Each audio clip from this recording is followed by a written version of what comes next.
Welcome friends on May tutor channel. जो previous lecture था उसमें अपन ने जो प्रश्नावली अपने 1.1 है रिलेशन एंड फंक्शंस, इसका जो फर्स्ट क्वेश्चन देखा था और इसके बारे में अपन ने समझा था स्वतुल्यता क्या होता है, सममितता क्या होता है, संक्रामकता, रिफ्लेक्सिव रिलेशन कौन से होते हैं, सिमेट्रिक कौन से होते हैं और ट्रांजिटिव रिलेशन कौन से होते हैं। तो उनके बारे में अपन ने देखा था, बेसिक देखा था। उसके बाद में जो फर्स्ट क्वेश्चन था उसका फर्स्ट और सेकंड मैंने आपको करवाया था। अब थर्ड क्वेश्चन से, फर्स्ट के थर्ड से अपन स्टार्ट करते हैं और केवल क्वेश्चन की प्रैक्टिस अब करेंगे आज। तो देखो यहां पर अपने पास में जो थर्ड क्वेश्चन है, जो थर्ड है फर्स्ट का, वो क्या है अपने पास में, तो वो अपने पास है कि अपने पास सेट ए है, अपने पास समुच्चय क्या है भाई ए में एक संबंध आर परिभाषित है। ए में परिभाषित होने का मतलब क्या होता है, अरे जो रिलेशन है वो किस में डिफाइन है, वो ए में डिफाइन है। तो ए में डिफाइन होने का मतलब क्या है, वो ए से ए में ही है। ए से किस में है भाई, ए में ही होगा।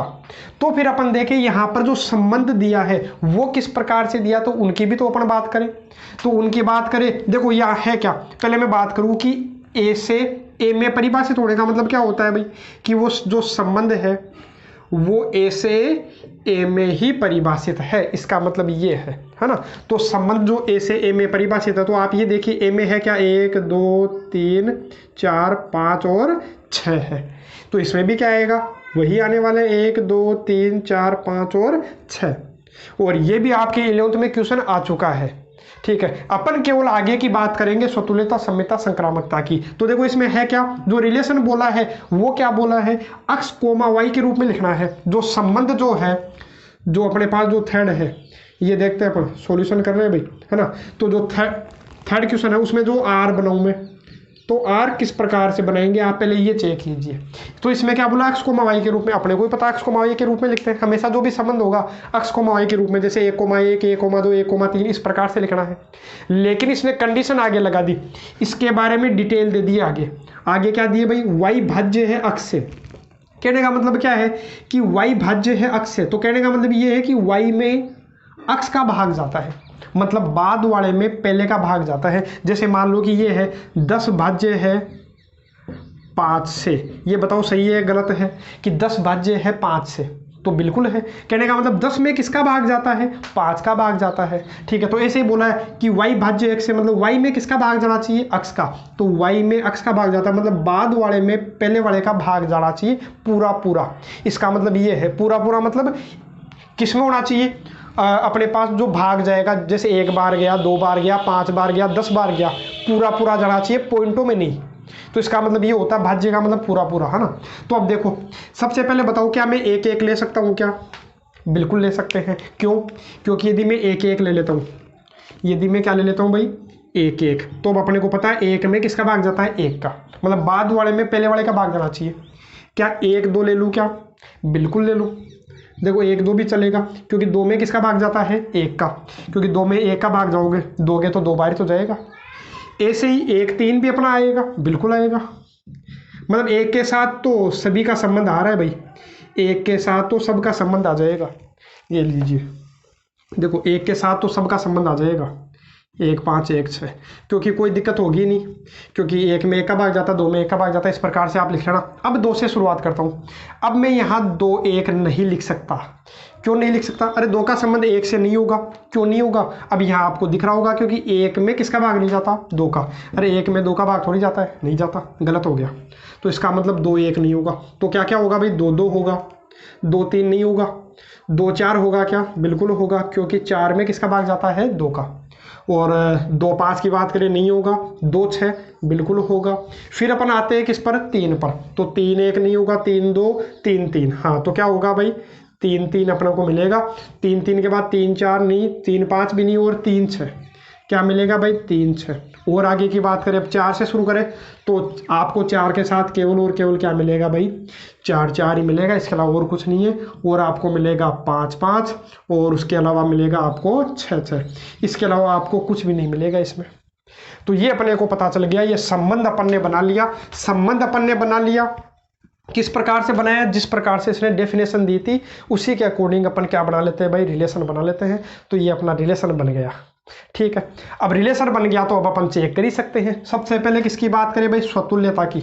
नंबर 1 किसकी बात करते हैं भाई, स्वतुल्यता की बात करें, स्वतुल्य है कि नहीं। तो उसके लिए मैंने क्या बताया था, अरे जो रिफ्लेक्सिव जो रिलेशन है वो हमेशा किस पर डिपेंड करेगा, जो स्वतुल्य जो फलन हो, सॉरी जो स्वतुल्य संबंध होंगे वो हमेशा किस पर निर्भर करते हैं, जो क्वेश्चन में जो सेट दे रखा है, अरे प्रश्न में जो अपने को समुच्चय दे रखा है हमेशा उसी पर निर्भर करता है। तो इसमें देखो अपने पास 1 है तो 1 का संबंध 1 से होना चाहिए, तो है क्या, बिल्कुल है।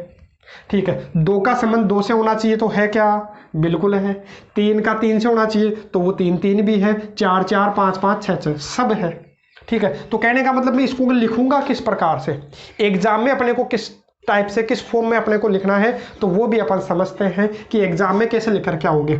तो लिखना भाई यहाँ स्वतुल्यता के लिए, स्वतुल्यता के लिए अपने को कैसे चेक करना है भाई, तो उसके लिए मैं क्या बताता हूं भाई, आर अपने को लिख लेना है। जैसे इसने क्या बोला है, अक्स कोमा वाई के रूप में लिखा है, तो अपने को देखना क्या होता है, मैंने बताया था अक्स कोमा वाई नहीं, खुद का संबंध किससे होना चाहिए, खुद से होना चाहिए, मतलब अक्स का संबंध अक्स से होना चाहिए। यहाँ तो क्या लिखा हुआ है, अक्स का संबंध वाई से, तो ये तो क्या है, बहुत बड़ा रिलेशन है। अपने को केवल और केवल किसकी बात करनी है कि खुद का संबंध किससे होना चाहिए भाई, खुद से होना चाहिए। तो है कि नहीं पहले आप ये देख लीजिए, क्योंकि 1 1 भी है, 2 2 भी था, 3 3 भी था, 4 4 5 5 और 6 6 सभी चीज़ें हैं। तो कहने का मतलब अक्स का संबंध किससे है, अक्स से है, खुद का संबंध खुद से है, अक्स का संबंध अक्स से हो गया, मतलब अक्स भाज्य है। अरे केवल और केवल मैंने क्या किया है, y की जगह भी अक्स कर लिया। क्यों किया, क्योंकि मैंने आपको पहले बता रखा है स्वतुल्यता में क्या करते हैं, खुद का संबंध खुद से होना चाहिए, जो यहाँ है वही यहाँ लिख देना है। एग्जाम में लिखने का तरीका है, जो यहाँ है वही यहाँ लिख देना है। तो अक्स भाज्य है अक्स से, अक्स भाज्य है अक्स से, तो अब नीचे लिख देना अतः है, ये जो अपने पास में जो आर है, जो संबंध है वो क्या है, अतः जो आर है वो क्या है, स्वतुल्य है, पूरा लिख लेना है। तो ये स्वतुल्यता हो गया, तो इसका मतलब ये स्वतुल्य तो हो गया, स्वतुल्य तो है। अब बात करें नंबर 2 की, किसकी, सम्मित की। तो सम्मितता की अपन बात करें तो उसके लिए क्या करेंगे, अब वो देखिए। तो उसके लिए आपको क्या करना है, तो उसके लिए आप लिख दीजिए, देखो स्वतुल्यता मेरे को चेक करनी, सॉरी स्वतुल्यता तो अपन ने चेक कर लिया। नंबर 2 सम्मितता की बात कर रहे हैं, तो ये अपन चेक करते हैं। तो लिख देना सम्मितता के लिए। तो सम्मितता के लिए आपको पता है क्या चेक करते हैं, जो सिमेट्रिक जो रिलेशन है वो कैसे चेक करते हैं, 1 1। अब क्वेश्चन को भूल जाओ, अब आपको हमेशा किस पर आना है, संबंध पे। यदि आपने किस रूप में बना लिया, रोस्टर रूप में इसको लिख लिया, तो अब इस पर आए तो मैंने देखा कोई भी 1 1 चीज उठा करके देख लो, जैसे 1 1 है तो 1 1 का उल्टा 1 1 तो है, अरे इसमें है ही, अरे 1 1 का उल्टा क्या है, 1 1 है। 1 2 का उल्टा 2 1 होना चाहिए था, लेकिन यहाँ नहीं है। देखो यदि 1 2 है, सम्मितता के लिए मैंने क्या बताया था, यदि 1 का संबंध 2 से है, यदि 1 का संबंध किससे है भाई, 2 से है, कहने का मतलब ये किस में है, आर में है। 1 2 किस में है, आर में है, तो इसका उल्टा 2 1 भी किस में होना चाहिए था, आर में होना चाहिए था, लेकिन है क्या, अरे 1 2 तो इसमें है, लेकिन इसका उल्टा 2 1 है क्या, कहीं देखो 2 1 कहीं भी आपको दिखाई नहीं देगा, तो इसका मतलब ये अपना आर में है ही नहीं। अरे 2 1 संबंध में है ही नहीं, 1 2 तो है लेकिन इसका उल्टा 2 1 नहीं है, तो इसका मतलब ये क्या नहीं है भाई, सम्मित नहीं है, सम्मित नहीं है। तो बस छोड़ दो इतना ही, अपने को ज़्यादा लिखने की आवश्यकता नहीं, तो लिख देना आर सम्मित संबंध नहीं है। उदाहरण अपन ने दे दिया तो अपना काम खत्म। अब अपन बात करें किसकी, अब अपन बात करते हैं किसकी, संक्रामक की। तो संक्रामकता कैसे जांच करें, तो उसके लिए भी अपन ने तरीका देखा था। तो उसके लिए तरीका क्या था, नंबर 3 संक्रामकता। तो संक्रामकता के लिए अपन देखो, ये तो है ही नहीं, नंबर 2 तो है ही नहीं। नंबर 3 की बात करूं संक्रामकता की, तो वो चेक करते हैं एक बार। तो उसके लिए मैंने बताया था, यदि x का संबंध किससे है, y से है, y का संबंध किससे है, z से है, तो अपने को x का संबंध किससे चेक करना है, z से। यदि हो गया, यदि x का संबंध y से और y का संबंध z से, तो x का संबंध किससे होना चाहिए, z से होना चाहिए। अब देखो ऐसे चेक करोगे तो थोड़ा आपको समय लगेगा, कितनों में चेक करोगे।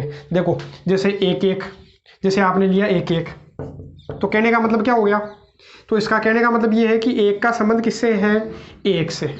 एक का संबंध एक से हो गया, तो फिर मैंने क्या बोला था, एक से शुरू होने वाला, देखिए एक से शुरू होने वाला कोई है क्या, तो देखो ये रहा, तो ये रहा। तो एक का संबंध यहाँ किससे है, दो से है। तो अब चेक करो, एक का संबंध दो से होना चाहिए, तो है क्या, है। ऐसे ही ये भी तो हो सकता था, अरे एक एक है, एक का संबंध एक से है और एक का संबंध तीन से भी तो है ना। तो इससे काफ़ी टाइम अपने को चेक करना पड़ेगा। तो ऐसा नहीं करके अपन एक नया तरीका देखते हैं, उससे सारे क्वेश्चन अपने सोल्व होंगे आगे के, क्योंकि आगे अपने को रोस्टर फॉर्म नहीं मिलेगा। ये तो शुरुआती क्वेश्चंस थे जिनमें अपने को कौन सा रूप दे दिया भाई, ये रोस्टर रूप दे दिया। अब अपने को रोस्टर रूप नहीं मिलेंगे। जैसे देखो यहाँ मैं रोस्टर रूप बना ही नहीं सकता, इनका रोस्टर रूप बना ही नहीं सकता, जैसे यहाँ भी मैं रोस्टर रूप नहीं बना सकता। इसलिए इनको क्या करना पड़ेगा, अब आगे के जो भी क्वेश्चंस है इसी तरीके से अपने को समझना पड़ेगा। तो अब देखिए तरीका क्या है, तो उसके लिए लिखने का तरीका आप समझिए। तो उसके लिए मैं आपको बताऊं, यदि अपने को पता है, देखो ये तो आपको समझ में आ गया होगा कि स्वतुल्य है, तो लिख देना है स्वतुल्य है, सम्मित नहीं है। और नंबर 3 में चेक कर रहा हूँ, नंबर 3 क्या चेक कर रहा हूँ भाई, संक्रामकता चेक कर रहा हूँ, जो ट्रांजिटिव रिलेशन है वो मैं चेक कर रहा हूँ। नंबर 3 की बात कर रहा हूँ, इसकी संक्रामकता की। तो इसमें अपन क्या करते हैं, तो इसके लिए मैंने तरीका क्या बताया था, संक्रामकता के लिए आपको पता है अक्ष का संबंध y से है, अक्ष का संबंध किससे है, y से है, यही तो मैंने बोला था। यदि अक्ष का संबंध y से है तो इसका मतलब दो तरीके इसको लिखने के, मैं ऐसा लिख सकता हूँ कि अक्ष का संबंध किससे है, y से है, या तो ऐसे लिखो, या फिर इसी को अपन ने क्या लिखा था कि अक्ष कोमा y होना किसमें चाहिए, r में। जैसे एक का संबंध किससे है भाई, दो से है, एक का संबंध है दो से, एक का दो से क्या है संबंध है, इसका मतलब 1,2 है, 1,2 है किसमें, r में है, मतलब ये किसका अवयव है, r का अवयव है। तो मैंने लिख दिया अक्ष कोमा y किसका अवयव है, r का। तो कहने का मतलब क्या है, अक्ष का संबंध y से है, तो अक्ष का संबंध y से है, तो अक्ष का संबंध y से किस प्रकार से है, तो वो इसने लिख रखा है कि अक्ष का संबंध y किस प्रकार से है, तो इस प्रकार से है कि बाद वाले में पहले वाले का भाग जाना चाहिए। मैंने समझा दिया आपको अच्छे से कि इसका मतलब है क्या, कि बाद वाले में पहले वाले का भाग जाना चाहिए। तो इसका मतलब ये है कि जो y है उसमें किसका भाग जाता है, अक्ष का भाग जाता है। अरे जैसे मान लो मैंने बोला था कि 10 भाज्य है किससे भाई, 5 से, तो इसका मतलब 10 में किसका भाग जाता है, 5 का भाग जाता है। और कितनी बार जाता है, तो यहाँ पर तो आपको दिख रहा होगा कितनी बार जाता है, 2 बार जाता है। यहाँ तो दिखाई दे रहा है 10 में 5 का भाग जा रहा है, कितनी बार, 2 बार। अब यहाँ आप बता सकते हो क्या कि y में अक्ष का भाग जाता तो है, फिक्स है, क्योंकि इसने बोल दिया, क्योंकि ये संबंध है, अक्ष का संबंध y से है ही, ये खुद बोल दिया। तो इससे अपने को क्या समझ में आया कि y में अक्ष का भाग जाता है, मतलब बाद वाले में पहले वाले का भाग जाता है, लेकिन कितनी बार जाता है वो अपने को नहीं पता। तो मान लेता हूं कि y में अक्ष का भाग जाता है कितनी बार, k1 बार। ये मैंने क्या किया, माना है भाई, ये माना है। और जो k1 है वो क्या है, एक पूर्णांक है। पूर्णांक क्यों है, क्योंकि भाग पूरा पूरा जाना चाहिए। यदि पॉइंटों में आ गया तो दिक्कत हो जाएगी, पॉइंटों में जाने का मतलब वो भाग देना थोड़ी होता है। अरे उसका मतलब ऐसे थोड़ी कि y अक्ष से भाज्य है, भाज्य कब होगा, जब पूरा पूरा भाग जाएगा। मतलब k1 क्या है, एक पूर्णांक है, पूरा पूरा भाग जाना चाहिए, पूर्ण अंक। तो k1 है, इसको मैं दे लेता हूँ समीकरण 1। यहाँ से आपको समझ में आ गया होगा कि अक्ष का संबंध y से था। अब मैं बोलूँ अक्ष का संबंध y से, और y का संबंध किससे है, z से है। अब मैं लिख देता हूँ भाई कि y का संबंध किससे है, z से है। देखो एक तो ये हो गया, तथा अक्ष का संबंध y से हो गया, और y का संबंध किससे होता है, z से। y का संबंध z से होना चाहिए, तो y का संबंध z से है, ठीक है। y का संबंध z से होने का मतलब y कोमा z किस में विद्यमान होगा, r में विद्यमान होगा। अब यहाँ से आप बताओ कि इसको मैं क्या लिख सकता हूँ, जैसे यहाँ y कर दूँ, यहाँ z कर दूँ, तो उसका मतलब क्या हो जाएगा कि बाद वाले में पहले वाले का भाग जाता है। आपको तो इतना ध्यान रखना है कि बाद वाले में पहले वाले का भाग जाता है। जैसे अक्ष कोमा y का मतलब क्या था, y में अक्ष का भाग जाता है। ऐसे ही y कोमा z का मतलब क्या हो गया, z में y का भाग जाता है, z में y का भाग जाता है। तो ये लो, z में किसका भाग जाता है, y का भाग जाता है, लेकिन कितनी बार जाता है ये भी मेरे को नहीं पता है। तो मैं क्या मान लेता हूँ, यहाँ मान लेता हूँ k2 मान लेता हूँ। कितना मान लिया भाई, k2। और k2 क्या है, एक पूर्णांक है, ये भी पूर्णांक है। अरे इसको मैं K1 नहीं लिख सकता, इसको K1 लिख दिया तो इसको K1 नहीं लिख सकता। क्यों नहीं लिख सकता? क्योंकि मेरे को पता थोड़ी है कि इसमें y में x का भाग दिया वो कितनी बार गया और z में y का भाग दिया तो वो कितनी बार गया। ऐसा थोड़ी कि सेम ही हमेशा सेम ही आएंगे, नहीं। तो मैं क्या मान लेता हूँ, एक को K1 और एक को क्या मान लेता हूँ K2। और K1 और K2 दोनों ही क्या है, पूर्णांक है, क्योंकि पूरे पूरे भाग जाने चाहिए। यदि अपने को ये पता चले, और इसको दे लेता हूँ समीकरण 2। यदि अपने को इतना पता चल गया तो अब अपन देखते हैं यहाँ से समझिएगा कि अक्ष का संबंध y से है। ठीक है, देखो अक्ष का संबंध y से है और y का संबंध z से है। y का संबंध किससे है, z से है। तो अक्ष का संबंध किससे होना चाहिए, z से होना चाहिए कि नहीं। कहने का मतलब अक्ष कोमा जो z है, अक्ष कोमा z है वो किस में विद्यमान होना चाहिए, r में विद्यमान होना चाहिए। अब विद्यमान कब होगा, जब z में भी किसका भाग जाए भाई, z में किसका भाग जाए, अक्ष का, मतलब बाद वाले में पहले वाले का भाग जाना चाहिए। तो ये अपने को चेक करना है कि भाग जाएगा या नहीं जाएगा। भाग जाएगा, इसका मतलब हुआ क्या कि z में अक्ष का भाग जाना चाहिए। वो कितनी बार जाता है वो मेरे को नहीं पता, तो मैं मान लेता हूँ कितनी बार जाता है, K3 बार। या फिर इसको चलो लिख ही देता हूँ मैं कि z में किसका भाग जाता है, अक्ष का भाग जाता है कितनी बार, K3 बार। ये मेरे को क्या करना है, सिद्ध करना है। तो ये अपन सिद्ध कर सकते हैं क्या, यदि इन दोनों को काम में लेकर के यदि अपन ये सिद्ध कर पाए, यदि इन दोनों को काम में लेकर के यदि अपन ये सिद्ध कर गए तो इसका मतलब तो ये संक्रामक होगा, अन्यथा संक्रामक नहीं होगा, ट्रांजिटिव नहीं होगा।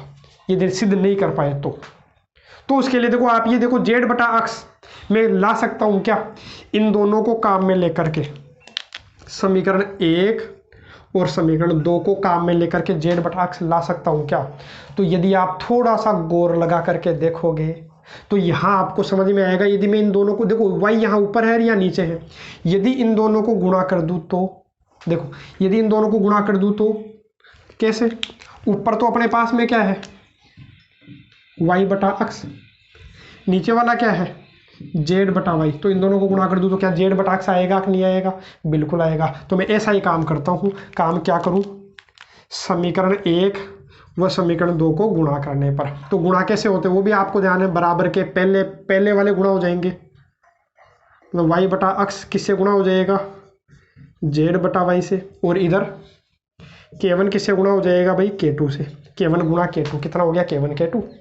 यहाँ से y से y करता हुआ दिखा, y से y करता हुआ दिखा, तो इसका मतलब आपको ये समझ में आ गया होगा कि z बटा अक्ष यहाँ अपने को मिल गया।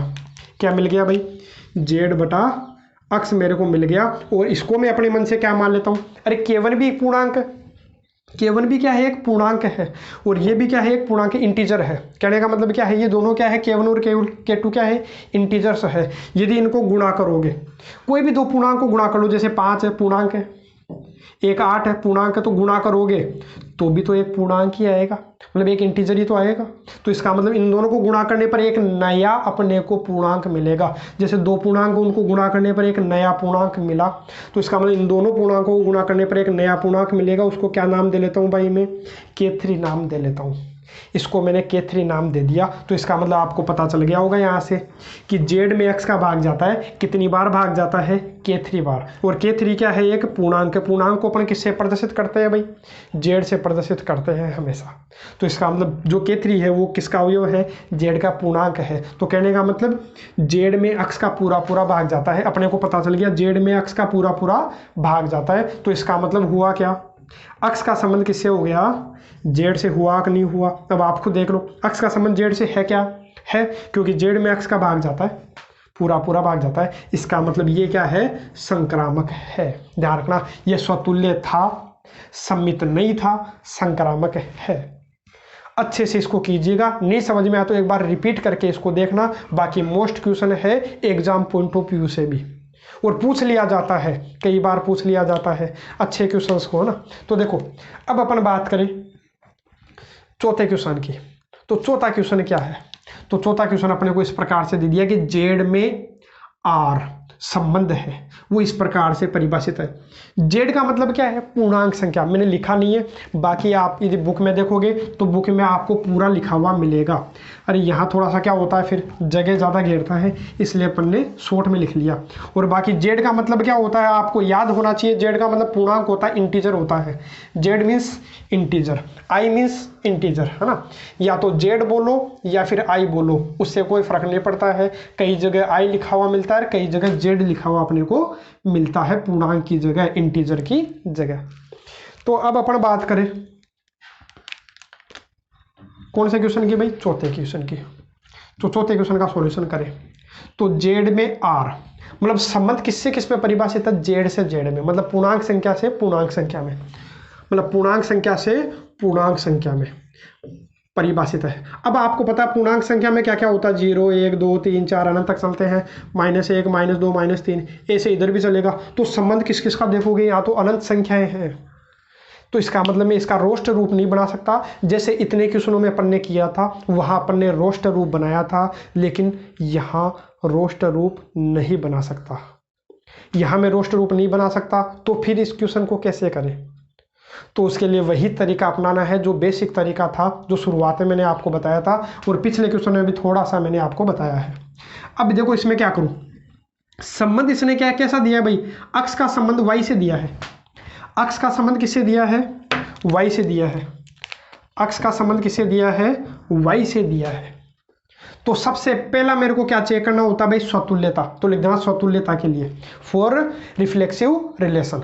तो अपने को स्वतुल्यता के लिए क्या जांच करनी है भाई, तो स्वतुल्यता के लिए क्या जांच करनी है, मैंने बताया था कि अक्ष का संबंध y से नहीं, अक्ष का संबंध किससे होना चाहिए, अक्ष से ही होना चाहिए। खुद का संबंध खुद से होना चाहिए। यदि हो गया, खुद का संबंध खुद से हो गया तो वह स्वतुल्य होगा, और खुद का संबंध खुद से नहीं हुआ तो संबंध स्वतुल्य नहीं होगा।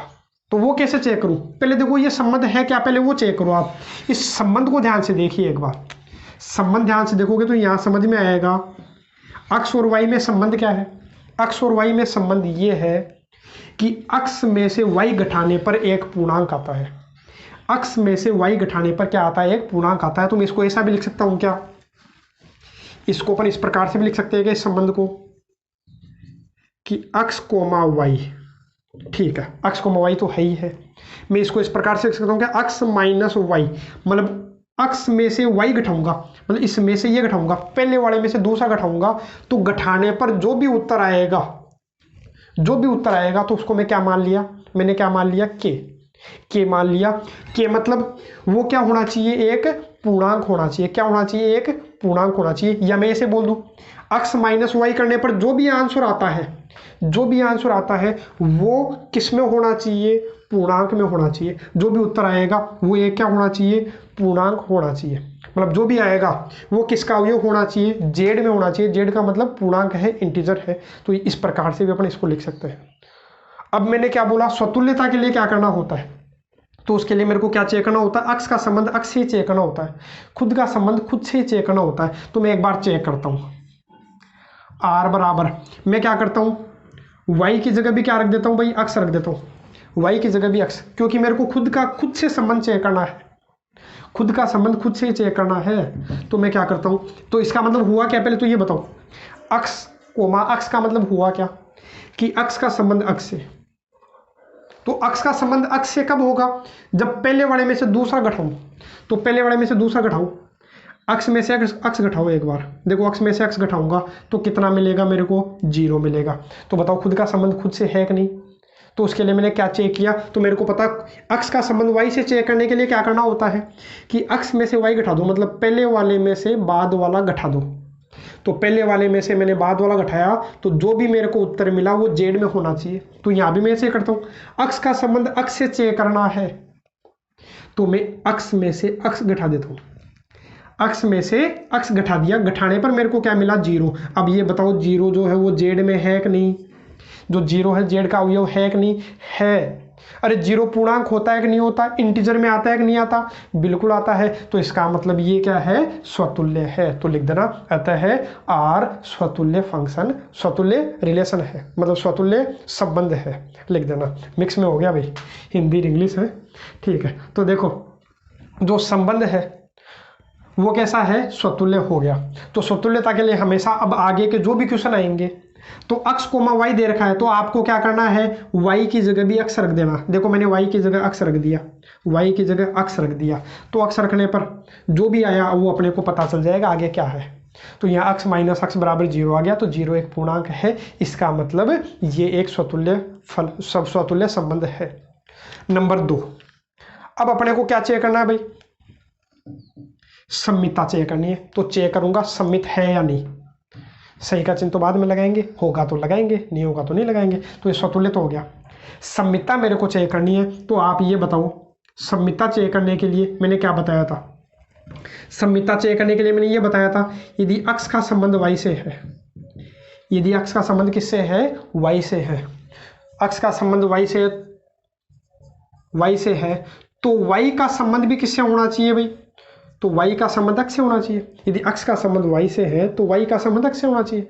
अक्ष कोमा y है, अरे ऐसा ही बोल सकता हूँ, अक्ष कोमा y है तो y कोमा अक्ष भी किस में होना चाहिए, r में होना चाहिए, होगा कि नहीं, तो वो अपने को चेक करना। बाकी अपने को ऐसे पता चल जाएगा। कैसे पता चलेगा, अपने को पता है अक्ष में से y घटाने पर एक पूर्णांक आएगा।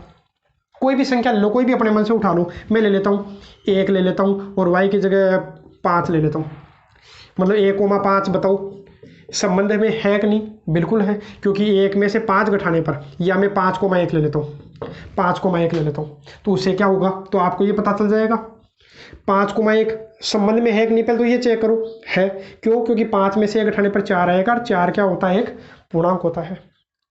लेकिन मेरे को चेक क्या करना है, सम्मितता चेक करनी, तो इसका उल्टा करके देखूंगा। तो इसका उल्टा करोगे तो आपको क्या मिलेगा, 1,5। तो 1,5 का मतलब हुआ क्या, 1,5 का मतलब हुआ क्या, पहले वाले में से बाद वाला घटा दो, तो 1 में से 5 घटा दो, तो 1 में से 5 घटाओगे तो आपको कितना मिलेगा, -4। तो -4 बताओ ये पूर्णांक में होगा कि नहीं, अरे ये भी एक पूर्णांक है कि नहीं, बिल्कुल है। तो इसका मतलब, अरे बस फर्क किसका हुआ, फर्क केवल चिन्ह का हुआ। इसमें उत्तर कितना आया था 4, इसमें कितना आ गया -4, इतना ही तो फर्क है। देखो ये 4 एक पूर्णांक है तो -4 भी तो पूर्णांक होगा। अरे जैसे 10 एक पूर्णांक है तो -10 भी तो एक पूर्णांक होगा, बिल्कुल होगा। तो इसका मतलब ये क्या है, एक सम्मित संबंध है। लेकिन लिखेंगे कैसे एग्जाम में, तो वो देखिए, तो वो अपन देखते हैं कि एग्जाम में अपने को लिखना कैसे है।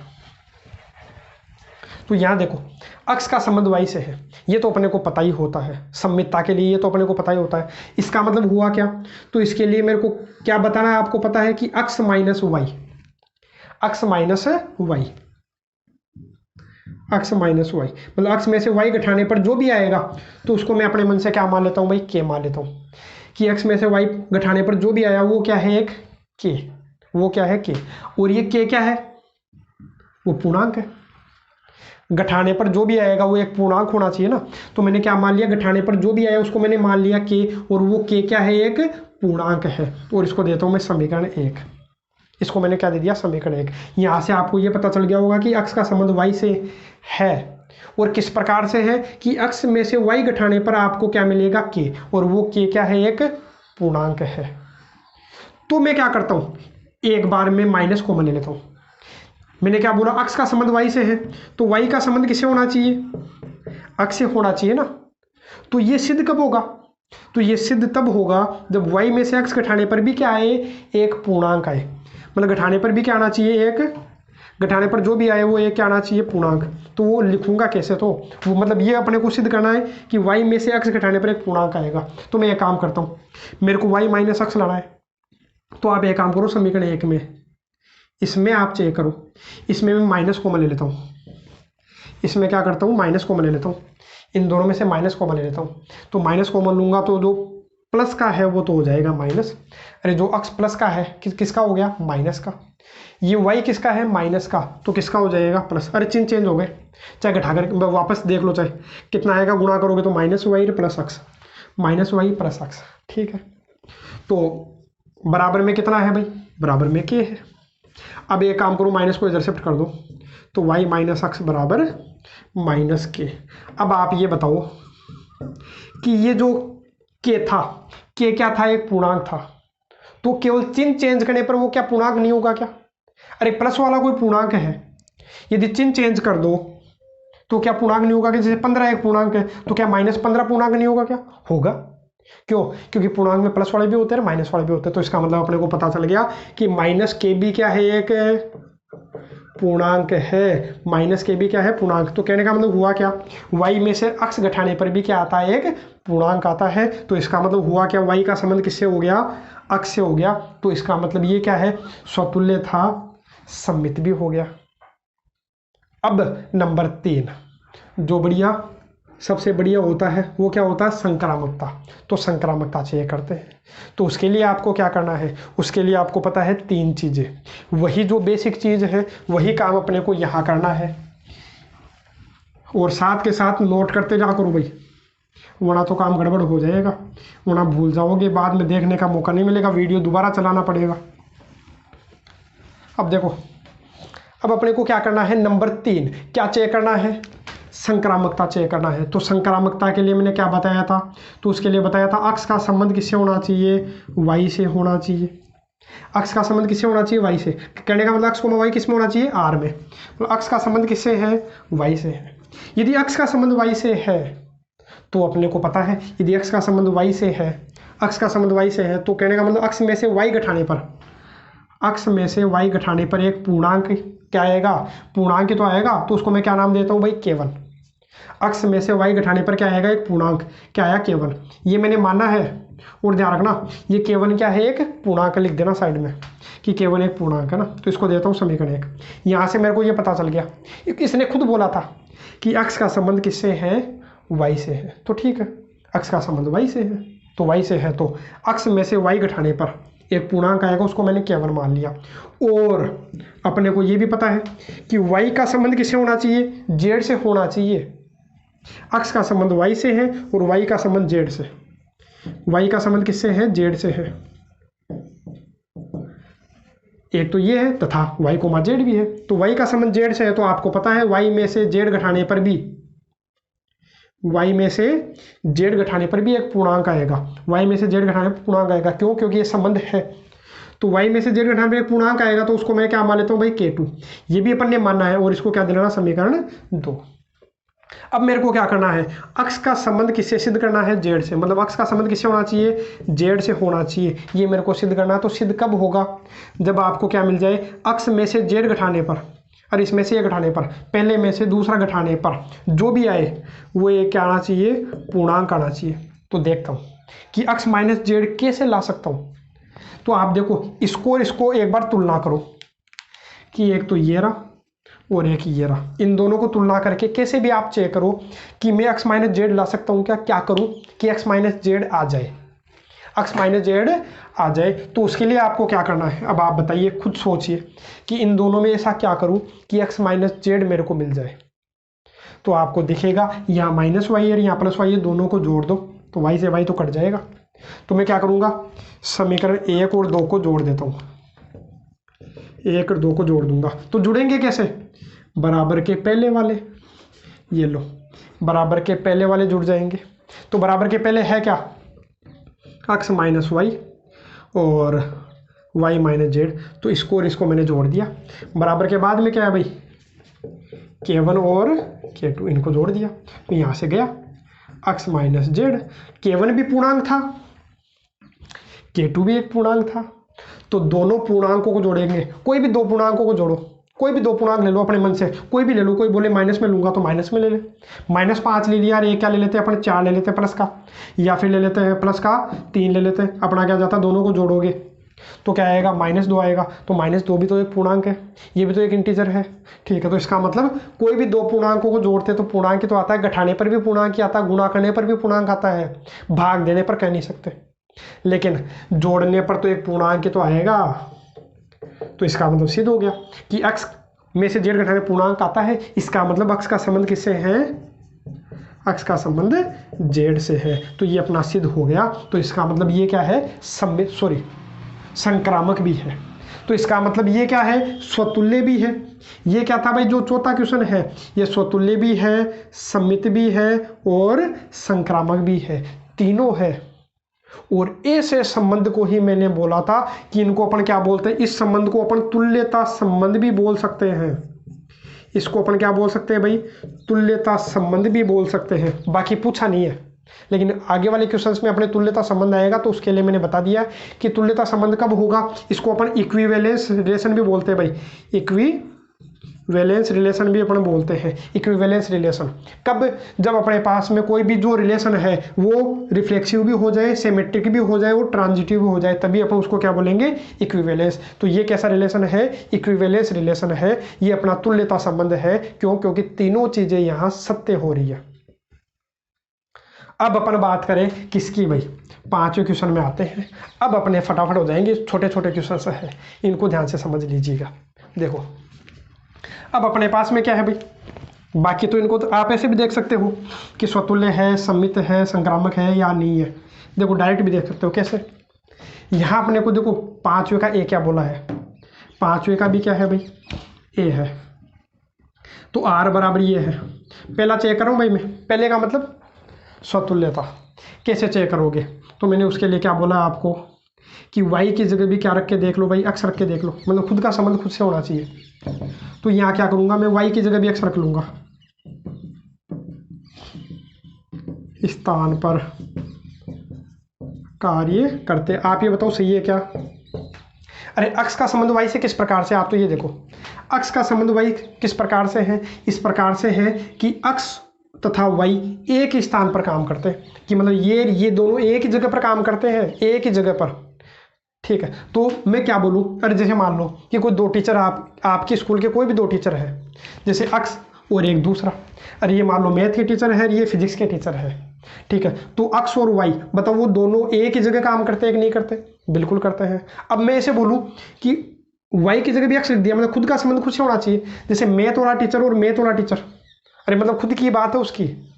तो जैसे मैं और मैं क्या एक ही जगह पर काम करूंगा क्या? बिल्कुल करूंगा।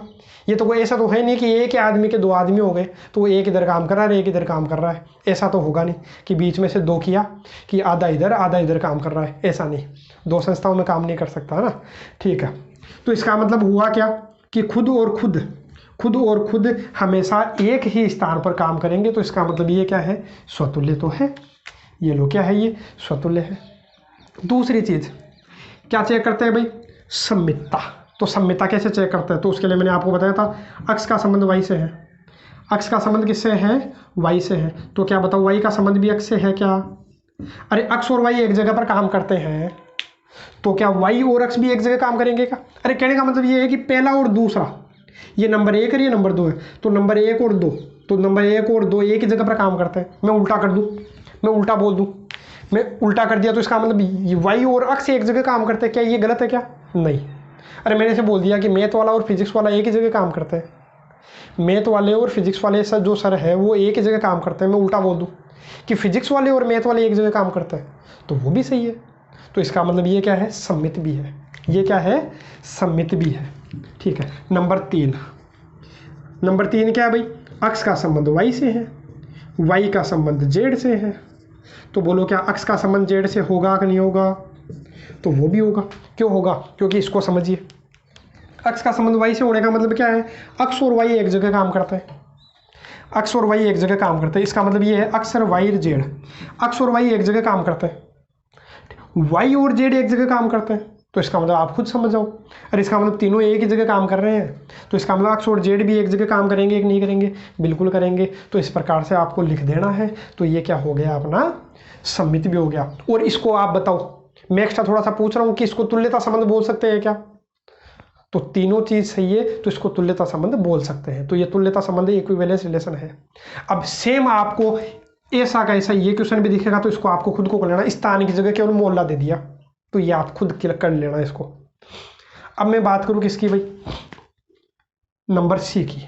तो नंबर सी क्या है? अक्ष कोमा वाई। अब ये जो संबंध किस प्रकार से दे रखा है कि अक्ष वाई से ठीक 7 सेमी लंबा है। इसका मतलब क्या है भाई? ठीक कितना लंबा है? 7 सेमी। अक्ष और वाई है, कोई भी दो वस्तुएं हो सकती है या कोई आदमी हो सकते हैं।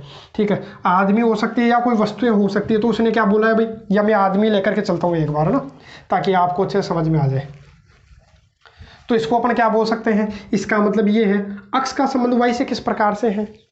तो अक्ष का संबंध y से किस प्रकार से है कि अक्ष y से ठीक 7 सेमी लंबा है। तो मैं क्या इसको इस प्रकार से भी लिख सकता हूं क्या? जो r है अक्ष कोमा y, इसी को लिख रहा हूं भाई, सी को मैं दूसरे तरीके से लिख रहा हूँ तो मैं ऐसा लिख सकता हूँ क्या, देखो अक्स वाई से ठीक ठीक 7 सेमी लंबा है। मैं इसे बोल दूँ कि अक्स की लंबाई तो कितनी है 20 सेमी और वाई की लंबाई कितनी है 13 सेमी।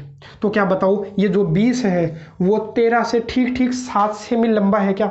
अरे ये कोई अपने पास वस्तु है उसकी लंबाई कितनी है 20 सेमी, कोई दूसरी वस्तु है उसकी लंबाई 13 सेमी है। तो क्या बताऊँ ये वाली वस्तु इससे ठीक ठीक 7 सेमी लंबी है क्या? ठीक ठीक का मतलब फिक्स 7 सेमी लंबी होनी चाहिए।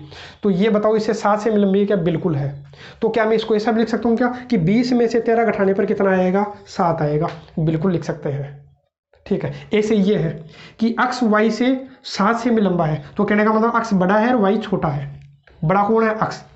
तो अक्स में से वाई घटाने पर 7 आएगा। मैं ऐसा भी तो बोल सकता हूँ, क्या बोल सकता हूँ कि x में से y घटाने पर क्या आएगा 7 सेमी आएगा। ठीक है, तो अब देखो सबसे पहला स्वतुल्यता।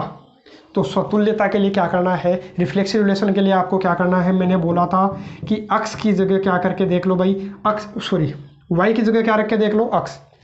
मतलब खुद का संबंध किससे होना चाहिए, खुद से है कि नहीं चेक करो कि अक्स का संबंध y से किस प्रकार से था। पहले तो ये देखो कि अक्स और y का संबंध है क्या कि अक्स में से y घटाने पर कितना आएगा 7। तो यहाँ देखो अक्स में से अक्स घटाने पर कितना आया 7 आया क्या? 7 नहीं आया। अरे घटाने पर 7 आना चाहिए था ना, लेकिन नहीं आया। तो नहीं आया तो ये स्वतुल्य नहीं है। अब ऐसे ही क्या है, नंबर 2 अक्स का संबंध y से है। अरे x का संबंध किससे है, y से है। तो y का संबंध भी किससे होना चाहिए, x से होना चाहिए कि नहीं होना चाहिए। तो मैं चेक करता हूँ, तो चेक करूँ यदि x का संबंध y से है तो अपने को पता है कि x में से y घटाने पर कितना आएगा 7 आएगा। कितना आएगा 7 आएगा। अब आप बताओ यदि मैं इसमें से क्या कॉमन ले लूँ भाई, माइनस कॉमन ले लूँ। मेरे को क्या सिद्ध करना है कि y का संबंध किससे है, x से है। तो ये कब सिद्ध होगा, ये कब सिद्ध होगा कि y में से x घटाने पर भी कितना है 7 आए। y में से x घटाने पर भी कितना है 7 आए। तो मैं चेक करता हूँ, मैं एक काम करता हूँ y माइनस x मेरे को लाना है तो मैं माइनस कॉमन ले लेता हूँ। माइनस कॉमन लिया तो ये तो माइनस का हो जाएगा और ये किसका हो जाएगा प्लस का। इधर कितना है 7, तो ये माइनस इधर भेज दो, तो माइनस इधर भेज दो, ये कितना हो जाएगा -7। लेकिन अपने को तो क्या लाना था 7 लाना था। यदि y का संबंध x से होगा कब, जब y x से 7 से में बड़ा हो, मतलब y में से x घटाने पर कितना आना चाहिए था 7, लेकिन नहीं आया। तो ये अपना ये अपना कितना आ रहा है, y में से x घटाने में -7 आया, लेकिन आना कितना चाहिए था 7 आया। तो 7 नहीं आया, तो y का संबंध x से नहीं है। तो ये अपना क्या नहीं हुआ भाई, ये अपना सम्मित भी नहीं हुआ। ऐसे ही आपको क्या चेक करना है, इसका संक्रामकता आपको चेक करनी है। संक्रामकता मैंने आपको सिखा दी है, और नहीं आता तो मैं देखो एक बार फटाफट बता देता हूँ कि एक बार आपको ट्राई करना है फिर से कि x का संबंध y से है, x का संबंध y से है तो x में से y घटाने पर 7 आएगा, समीकरण 1। अब और बात करूँ, x का संबंध y से और y का संबंध किससे है, अरे वही x और y z रब में करके देख लिया करो। x का संबंध y से और y का संबंध z से, तो x का संबंध y से ले लिया, y का किससे है भाई z से है, तो z से है। तो कब होगा, जब y में से z घटाने पर कितना आएगा 7, समीकरण 2। मेरे को x का संबंध किससे लाना है, z से। x का संबंध किससे लाना है, z से। मतलब कब आएगा, जब x में से z घटाने पर भी 7 आए। आ सकता है क्या? तो मैं एक काम करता हूँ कि मैं ये निकालता हूँ कि x माइनस जेड आएगा कैसे। तो x माइनस जेड कब आएगा, जब दोनों को जोड़ दो, इसको और इसको जोड़ोगे तो क्या आएगा x माइनस जेड, जोड़ोगे तो 14, x माइनस जेड 14 आ गया। लेकिन आना कितना चाहिए था 7, नहीं आया। मतलब आना कितना चाहिए था 7 आना चाहिए था, नहीं आया। तो इसका मतलब ये क्या है, संक्रामक नहीं है। तो काम खत्म हो गया, तो काम खत्म, तो ये भी अपना खत्म। अब देखो ये दोनों एक जैसे हैं तो मैं इसका डी करवा देता हूँ। ये आपको करके देखना है, बहुत ही शानदार क्वेश्चन है, ढंग से समझना है ना, और आपको समझ में भी आ गया होगा। देखो लिखना कैसे, अब आप लिख लेना, तरीका मैंने आपको समझा दिया है। यहाँ आपको क्या करना है, x का संबंध y से है, x का संबंध किससे है, y से है। अब इसने क्या बोला है, संबंध किस प्रकार से है, अरे दो जने हैं कोई भी, तो उन दो जनों में संबंध किस प्रकार से है कि x y की पत्नी है। x क्या है, y की पत्नी है। तो इसका मतलब अपने को पता चल गया कि x क्या है, औरत है और ये आदमी है। क्यों, क्योंकि x क्या है, y की पत्नी है। x क्या है, ये x है, ये y है। तो इसका मतलब ये तो क्या है, औरत है और ये आदमी है। क्यों है, क्योंकि ये पत्नी है ना इसकी, तो इसका मतलब ये पति ये पत्नी। अब मैं ये करूं कि y की जगह भी x कर दूं, क्या करूं भाई, अरे ऐसा ही क्वेश्चन, y की जगह भी क्या कर दो, x कर दो, y की जगह x लिख देना, तो क्या आ जाएगा, x की पत्नी है। कभी हो सकता है क्या, अरे खुद की पत्नी हो सकती है क्या, कभी नहीं हो सकती।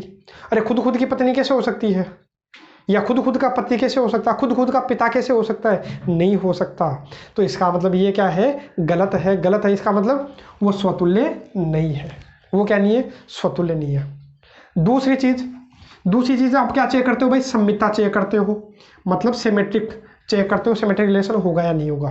तो उसके लिए आपको क्या करना है, देखो x का संबंध y से है, तो कहने का मतलब x y की पत्नी है, x y की पत्नी है, तो क्या उल्टा भी सही होगा क्या, मैं उल्टा कर दूं, अरे आप लिखोगे, क्या लिखोगे कि x का संबंध किससे है, x का संबंध y से, तो कब होगा, जब x y की पत्नी है, x y की पत्नी है, तो क्या उल्टा भी होगा क्या, अरे उल्टा होगा क्या, y का संबंध x से होगा क्या, नहीं होगा, क्यों नहीं होगा, अरे x y की पत्नी है, x y की पत्नी है, इसका मतलब x तो औरत है और y आदमी है, तो अब उल्टा पढ़ के देखो, आप उल्टा कर दो, उल्टा कर दो। अरे इसका मतलब ये तो हुआ कि पहले वाली क्या है, औरत है, बाद वाला आदमी है, पहले वाली औरत है, बाद वाला आदमी, मतलब ये औरत है, ये आदमी है, तो ये जो औरत है ये इस आदमी की क्या है, पत्नी है, मतलब जो पहले वाला है वो बाद वाली की क्या है, पत्नी है, पहले वाली औरत है वो बाद वाला आदमी है, तो पहले वाली औरत बाद वाले आदमी की पत्नी है, तो उसका उल्टा करके देखो, मैंने वाई एक्स कर दिया, तो क्या ये इसकी पत्नी हो सकती है क्या, अरे वाई एक्स की पत्नी हो सकती है क्या, ये वाई एक्स की पत्नी हो सकती है क्या, नहीं हो सकती है, क्योंकि वाई तो आदमी था, औरत कैसे बन गई, आप खुद समझिए यहाँ कि देखो एक्स वाई की पत्नी है, एक्स वाई की पत्नी है, इसका मतलब एक्स औरत थी। यहाँ क्या बोलना चाह रहा है कि वाई का संबंध एक्स से होना चाहिए था, वाई का संबंध किससे होना चाहिए था, एक्स से होना चाहिए था, यदि हो जाता तो वो सम्मित हो जाता, लेकिन आप यहाँ खुद देखो, इसका मतलब हुआ क्या, वाई एक्स की पत्नी है, वाई एक्स की पत्नी है, तो कैसे हो सकता है, आदमी से औरत कैसे बन सकता है, नहीं बन सकता, ये औरत से आदमी कैसे बन जाएगी, नहीं बनेगी, तो ये अपना सम्मित भी नहीं है, ठीक है, ये अपना क्या नहीं है भाई, सम्मित भी नहीं है, स्वतुल्य भी नहीं था, सम्मित भी नहीं था। नंबर 3 संक्रामक भी नहीं होगा, करके देख लेना, आप अपने मन से करना, और अरे इतना काम तो आप कर ही सकते हो ना, इतना काम तो आपको करना ही है। देखो इसका मतलब क्या है, हाँ चलो देखो संक्रामकता मैं बताता हूँ, क्योंकि बहुत बढ़िया है इसमें संक्रामकता, इसमें कंफ्यूज होने वाले हो, आप भी कंफ्यूज होगे। देखो थोड़ा सा याद आया मेरे को कि इसमें आप कंफ्यूज हो सकते हो, इसलिए मैं करवा ही देता हूँ। देखो और बड़े ध्यान से समझना, बड़े ध्यान से समझना भाई। देखो संक्रामकता होती कब है, अक्स और वाई जेड 3 चीजें लेते हैं, अक्स का संबंध वाई से है और वाई का संबंध जेड से है, तभी तो अपन चेक करते हैं कि एक्स का संबंध जेड से होगा।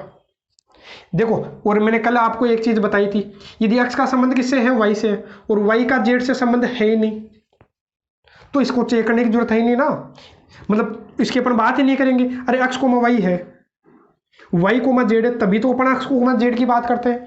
एक्स का संबंध किससे देखते हैं, जेड से। यदि एक्स का संबंध वाई से है और वाई का संबंध किससे, जेड से हो ही नहीं, तो इन दोनों का रिलेशन चेक करने की जरूरत ही नहीं है, वो क्या होता है, अपना संक्रामक होता है। देखो फिर आ गया वो क्वेश्चन उस प्रकार का, तो यहाँ ध्यान से समझना इसको।